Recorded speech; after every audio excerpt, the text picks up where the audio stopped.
Wayne Brown's fired up about Simon Watts and his rates cap idea. He says it, quote, won't work. How else does the government think we're going to pay for what Auckland needs? Things like the City Rail link, which, by the way, he claims makes up the majority of the rates increase we'll see next year, which is hitting almost 8%. Simon Watts is the local government minister. He's with us live. Minister, good morning. Hey, very good morning, Ryan. Great to have you. How did your meeting go with the Mayor yesterday? Oh, every meeting with the Mayor is a positive and constructive conversation, Ryan. I'm an Aucklander and live on the North Shore, so it's my city as well. I tell you what, no apologies. Ratepayers can't afford the double-digit increases across the country. It's not affordable. They're a monopoly organisation, and we're putting some rules in place in regards to the guidelines around where they can spend 2 to 4%. That's pretty realistic. It's a pragmatic range. We're going to consult on that, and we're giving a bit of time to stage it in as well. So, you know, again, this is appropriate. I think ratepayers who I hear are pretty sick and tired of some of that expenditure that's gone on, and we are not capping infrastructure, we're capping inefficiencies. What did Wayne tell you about it? Oh, look, we had a good conversation on a range of topics. Obviously, we're working our way through, some pretty big infrastructure investment between the Crown and Auckland. Auckland is the engine room of economic growth, and so we need to be aligned and working together on it. So what did you tell him? What did you tell him? Because he's saying, you're saying, yeah, we need to cap your rates, and he's saying, well, you want us to pay for some big stuff like the City Rail link, and we're going to need to increase rates to do that. So you're going to let him do that. Will there be exemptions for big cities like Auckland?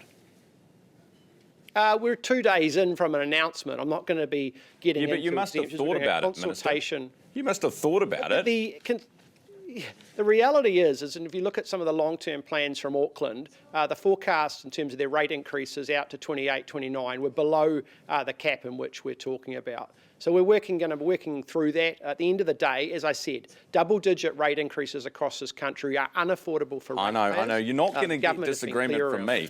You're not going to get disagreement from me on that. Hey, so Simon Bridges was on the show yesterday, and he said the reason you guys won't do this until 2029 is because you know you need to let Wayne get in first with his CRL increases. True? No, absolutely not true. We'll do this as fast as practical. I made that commitment when I stood up with the Prime Minister. We've got a staged approach to roll this in. This will be in legislation by the 1st of January 2027, and I've sent a pretty clear signal to my officials. Ratepayers are wanting this as soon as practical, and that's the direction I've given my team. Might end up on the scrap heap, though, because Labor's not going to do it. You guys have got to win an election first. In fact, you've got to win 2 before it even kicks in. Be a little bit more optimistic, Ryan. I mean, I think when Labor come out and say the bad thing about this policy is councils might need to prioritise spending, like quote of the year, yes, that is the answer. This is common sense policy. And I tell you what, I'm not getting too many negative bits of feedback and correspondence from ratepayers around the country. No, I don't imagine. This is good policy and it's sensible policy. It's popular policy. Very quickly on that, so we spoke to Cameron Baggery, who advised you on this before you did it on whatever day you brought it out.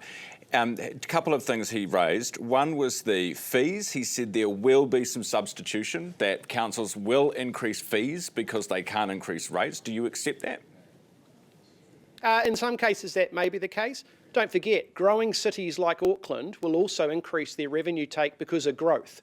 We're only dealing with the 4% cap, which is the price on rates. But with growth coming into the city, you've also got additional revenue. Development levies that we've just done and announced with Minister Bishop will provide revenue sources to cities like Auckland. So, it's got to be taken as a package. All right. We're not simply just doing a cap without everything else. The revaluations, every 3 years you get your new valuation of your house and they redo your rates. They can decide, can't they, whose house, which areas get more share or more burden of the rates increase. Do you worry that distribution might change as a result of a rates cap? Look, we're going to be working our way through. That's why we're doing a consultation process. We'll be getting the detail and the legalities around how that works in practice, and we'll be making and using that information to inform the legislation we put in next year. But we're getting feedback around how that's going to work in the detail. What was Wayne Brown's reaction when you told him all this stuff and it's happening anyway? Wayne and I have got a very constructive relationship. We both want the best for Auckland, and we're both focused on achieving that. So, we're going to continue to work together to make Auckland as great as it can be. Grumpy. That's the long As great as it can be, Ryan. long version of as great as it can answer. be. What about your ferries? We had Daniel Newman on the show yesterday. He said we might have to cancel your ferries to your electorate, Minister, because they won't have the rates. Oh, come on. Don't, look, I think like everyone, you need to tighten the belt and look at the expenditure. Yeah, but what if the expenditure is your 1.3 billion ferries? Your ferries. You won't get. Will you get elected without their ferry running to the city? Ryan, $1.3 billion of salary and wages in Auckland Council every year. Ferry drivers. $1.3 billion. Come on. Who's serving the coffee on the ferry? There's always room. All right. We'll leave it there, Minister. Okay, Ron. Appreciate your time.